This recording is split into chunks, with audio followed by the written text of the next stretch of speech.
नमस्कार। जय शिव शंभू। आज हम राजस्थान इतिहास में राजवंशों के बारे में पढ़ेंगे। उनमें जो हमारा पहला टॉपिक है वो है प्रतिहार राजवंश। तो ये प्रतिहार राजवंश के शॉर्ट नोट्स हैं और इसमें लगभग वो सभी क्वेश्चन आ जाएंगे जो पहले आ चुके हैं या फिर अभी जो एग्ज़ाम है उनके लिए जो भी चीज़ इम्पोर्टेंट है वो इन शॉर्ट नोट्स में शामिल करिए। तो अगर आप इसको पढ़ते हो तो कम समय में आपका जो टॉपिक है प्रतिहार राजवंश वो पूरा हो जाएगा। तो इससे आगे मुझे नहीं लगता आपको कुछ देखने की ज़रूरत पड़ेगी। अगर हाँ आप फर्स्ट ग्रेड की तैयारी करते हो तो थोड़ा आपको डीप में जाने की ज़रूरत है, पर रीट और सेकंड ग्रेड के लिए यहाँ से क्वेश्चन आराम से आपको देखने को मिल जाएंगे। तो ठीक है, हम स्टार्ट करते हैं प्रतिहार राजवंश। तो प्रतिहार राजवंश में क्या है? लक्ष्मण के द्वारपाल। प्रतिहार राजवंश के जो प्रतिहार थे वो कौन थे? लक्ष्मण के द्वारपाल थे और इनको क्या कहते हैं? गुर्जर प्रतिहार भी कहते हैं। अब इनकी उत्पत्ति के बारे में क्या मत है? यहाँ से उत्पत्ति से क्वेश्चन आता है। तो अग्निकुंड से, तो इनकी उत्पत्ति अग्निकुंड से किस किसने मानी है? चंद्रबरदाई, सूर्यमल मिश्र और मुहनोत नैंसी ने क्या माना है? अग्निकुंड से इनकी उत्पत्ति को माना है। नेक्स्ट है चंद्रबरदाई की रचना पृथ्वीराज रासो में राजपूतों की उत्पत्ति अग्निकुंड सिद्धांत के अनुसार बताई गई है। तो चंद्रबरदाई ने अपनी जो रचना है पृथ्वीराज रासो, ये भी क्वेश्चन आता है, पृथ्वीराज रासो किसकी रचना है? तो चंद्रबरदाई की। इन्होंने इसमें एक सिद्धांत बताया है अग्निकुंड सिद्धांत। तो इससे क्या है, मतलब इसी सिद्धांत से क्या बताया गया है? इनकी उत्पत्ति, प्रतिहारों की उत्पत्ति बताई गई है। उस अग्निकुंड सिद्धांत में क्या बताया गया है कि इसमें बताया गया है गुरु विशिष्ट थे जो आबू पर्वत पर क्या है उन्होंने यज्ञ किया, जिससे क्या हुआ? 4 राजपूतों की उत्पत्ति हुई। और इनमें कौन कौन थे? परमार, प्रतिहार, चालुक्य और चौहान। तो आप इसको ऐसे याद कर सकते हो, P2 और C2 ऐसे याद कर सकते हो। क्यों? P2 यानी परमार और प्रतिहार और C2 यानी चालुक्य और चौहान। नेक्स्ट है कर्नल जेम्स टोड के अनुसार क्या है? शक व सीथियन विदेशी जाति, यानी उनकी मानना है, कर्नल जेम्स टोड का मानना है कि जो प्रतिहारों की उत्पत्ति है वो किससे हुई है? विदेशी जातियों से हुई है। कौन सी? शक या सीथियन से। आगे है प्रतिहारों की जानकारी के स्रोत। तो हमने उत्पत्ति के मत तो पढ़ लिया, अब देखते हैं इनकी जानकारी हमें किस किस से प्राप्त होती है। तो प्रतिहारों की जानकारी में पहला है एलो अभिलेख। तो एलो अभिलेख से हमें क्या होता है? प्रतिहारों की जानकारी प्राप्त होती है। और इसके लेखक कौन थे? रवि केती। ये क्वेश्चन आया हुआ है कि आपको 4-5 अभिलेख दे देते हैं और पूछते हैं कि प्रतिहारों की जानकारी हमें किस अभिलेख से प्राप्त हुई है। तो किससे? एलो अभिलेख से होती है और इसके लेखक कौन है? रवि केती। नेक्स्ट है मुनोत नैंसी ने नैंसीरी ख्यात में 26 शाखाएं बताई है। तो मुनोत नैंसी ने जो अपना ग्रंथ नैंसीरी ख्यात, जो अपना ख्यात लिखी है नैंसीरी ख्यात, उसमें क्या है? इनकी कितनी शाखाएं बताई है? 26। ये भी क्वेश्चन आ चुका है। नेक्स्ट है हेनसांग के ग्रंथ सी यू की। जो हेनसांग चीनी यात्री जो प्रतिहारों के समय आया था, उसने कौन सा ग्रंथ लिखा है? और उसमें क्या करा है उन्होंने? प्रतिहार राज्य के लिए कुचेलो शब्द, प्रतिहार के जो राज्य थे उसके लिए कुचेलो शब्द का इस्तेमाल किया और इनकी राजधानी के लिए पीली मोलो। और राजधानी क्या थी उस समय? भीनमाल। प्रतिहारों की राजधानी क्या थी? भीन। तो भीनमाल के लिए उसने कौन सा शब्द याद किया? कौन सा शब्द इस्तेमाल किया है? पीली मोलो। तो ये भी क्वेश्चन आया हुआ है पीली मोलो से और एक सी यू की से। और ये भी क्वेश्चन आया हुआ है कि कौन सा चीनी यात्री आया था? तो हैंसांग। नेक्स्ट सिरी की कुवलयमाला से। तो जो उद्योतन सिरी हैं उनकी जो ग्रंथ है कुवलयमाला, उससे भी क्या होता है? प्रतिहारों की जानकारी प्राप्त होती है अरबी यात्री सुलेमान अल मसूदी की यात्रा विवरणों से।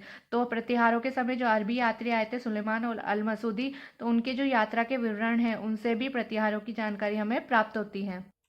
तो आगे हम देखते हैं कि प्रतिहारों का जो प्रतिहारों के जो संस्थापक थे वो कौन थे, कहाँ से इनका वंश स्टार्ट हुआ। तो प्रतिहारों के संस्थापक मूल पुरुष जो है किसको कहते हैं? हरिश्चंद्र को कहते हैं और इन्हें रोहल लिद्दी भी कहते हैं। क्या कहते हैं? इन्हें रोहल लिद्दी भी कहते हैं। और इनका जो संस्थापक था प्रतिहारों का मेन कौन माना जाता है? हरिश्चंद्र, जिसकी 2 पत्नियां थी, भद्रा और द्विजात्मा। तो दोनों पर, एक तो क्या थी? भद्रा जो थी वो तो क्षत्रिय थी और द्विजात्मा जो थी क्या थी? ब्राह्मणी थी। तो इनके जो पत्नी थी भद्रा, हरिश्चंद्र और भद्रा जो थी उनसे क्या है, इनके 4 पुत्र हुए, भोमभट्ट, कद्दक, रज्जिल और दय। तो ये क्या थे? हरिश्चंद्र और भद्रा जो क्षत्रिय रानी थी उसके क्या, उनके क्या थे? 4 पुत्र, भोमभट्ट, कद्दक, रज्जिल और देह। और ये हरिश्चंद्र ने क्या किया था? मंडोर को क्या बनाया था? अपनी राजधानी। तो ये भी क्वेश्चन आता है मंडोर को अपनी राजधानी किसने बनाया? तो हरिश्चंद्र ने। नेक्स्ट है रज्जिल। रज्जिल का पुत्र कौन था? नरभट्ट। हेंगसान ने पेलो पल्ली। तो हेंसांग जो आया था प्रतिहारों के समय चीनी यात्री, उसने इसको क्या कहा? पेलो पल्ली कहा है। बेलोपल्ली का मतलब होता है साहसिक कार्य करने वाला। कौन? नरभट्ट। नरभट्ट का पुत्र, रज्जिल का पुत्र था नरभट्ट। नरभट्ट का पुत्र कौन था? नागभट्ट फर्स्ट। और नागभट्ट फर्स्ट का जो 10वां वंशक था वो कौन था? शिल्लुक।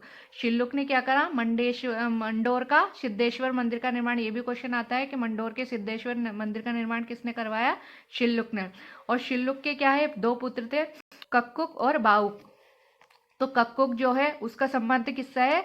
1861 ईस्वी में घटियाला शिलालेख से संबंधित है। जो इसके टाइम पे कौन सा शिलालेख से संबंधित है? ये घटियाला शिलालेख से। तो ये क्वेश्चन आता है कि घटियाला शिलालेख किस शासक से संबंधित है? तो किससे? कक्कुक से। इसमें क्या है? प्रतिहारों की वंशावली की घटियाला शिलालेख से क्या होता है? प्रतिहारों की वंशावली क्या प्राप्त होती है? जानकारी प्राप्त होती है। और ये भी क्वेश्चन आया है प्रतिहारों की वंशावली है उसकी जानकारी किससे प्राप्त होती है? तो घटियाला शिलालेख से। अभी तक हमने प्रतिहारों की वंशावली को समझा। अब हम जो उनको डिटेल में पढ़ेंगे। तो पहला हमारा कौन सा राजा हम पढ़ने जा रहे हैं? नागभट्ट फर्स्ट। तो नागभट्ट फर्स्ट ने क्या है? जालोर, कन्नौज, अवंती यानी उज्जैन के प्रतिहार वंश की क्या है? ये संस्थापक है। जालोर, कन्नौज, अवंती में प्रतिहार वंश की जो स्थापना की वो किसने की? नागभट्ट प्रथम ने। इसकी उपाधि कौन सी थी? नागावक, मलेच्छों का रक्षक, नाशक। तो इसको क्या कहते हैं? नागावलोक। आया हुआ है मलेच्छों का नाशक कौन सा शासक है? तो कौन सा है? नागभट्ट फर्स्ट। वैष्णव धर्म का क्या था? ये अनुयायी था। और राजधानी मंडोर से मेड़ता ले गया। ये भी क्वेश्चन आया हुआ है कि प्रतिहारों में राजधानी मंडोर से मेड़ता कौन सा शासक लेके गया? तो नागभट्ट फर्स्ट। ये तो मोस्ट इंपोर्टेंट क्वेश्चन है, ये 3-4 बार आ चुका है कि राजधानी मंडोर से मेड़ता कौन लेके गया? नागभट्ट फर्स्ट। ग्वालियर प्रशस्ति से इसकी जानकारी मिलती है। ये क्या था? वीणावादक था। इंद्र के दंभ का नाश करने वाला था। कौन? नागभट्ट फर्स्ट। और भीनमाल के बाद अवंती उज्जैन को अपना राजधानी बनाया। तो भीनमाल के बाद इसने क्या हुआ था? अवंती या उज्जैन को क्या बनाया था? अपनी राजधानी बनाया था। एक तो मंडोर से अपनी राजधानी कहाँ लेके गया? मेड़ता। और भीनमाल के बाद किसको अपनी राजधानी बनाया इसने? उज्जैन, अवंती या उज्जैन को। ये भी क्वेश्चन आया है। नेक्स्ट है नागभट्ट फर्स्ट के बाद हम क्या पढ़ेंगे? वत्सराज ने। अगला जो शासक था वो कौन सा? वत्सराज। जो प्रतिहारों का वास्तविक संस्थापक, तो इसको क्या कहते हैं? हमने प्रतिहारों का संस्थापक पढ़ा था, वो कौन पढ़ा था? हरिश्चंद्र या रोहिलिद्दी। अब जो वास्तविक संस्थापक है, ये क्वेश्चन कंफ्यूज करते हैं कि जो संस्थापक कौन था और वास्तविक संस्थापक कौन था।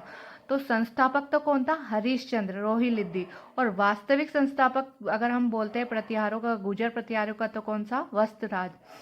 नेक्स्ट है इसी के समय उद्योतन सूरी के कुवलय माला की स्थापना की।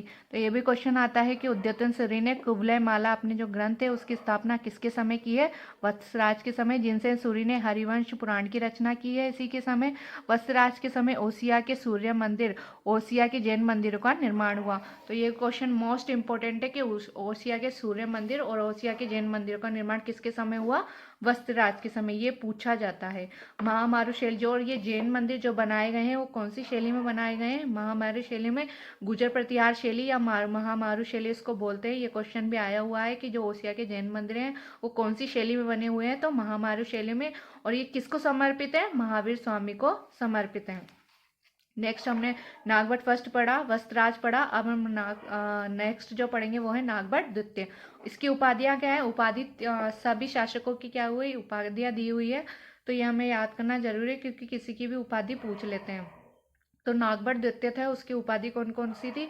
परमेश्वर, परम भट्टारक और महाराजा धीराज। ठीक है। ग्वालियर प्रशस्ति में तुलना दानवीर कर्ण से। तो ये क्वेश्चन आया है कि प्रतिहारों में दानवीर कर्ण किसे कहा गया है? तो दानवीर कर्ण किसे कहा गया है? नागभट्ट द्वितीय को।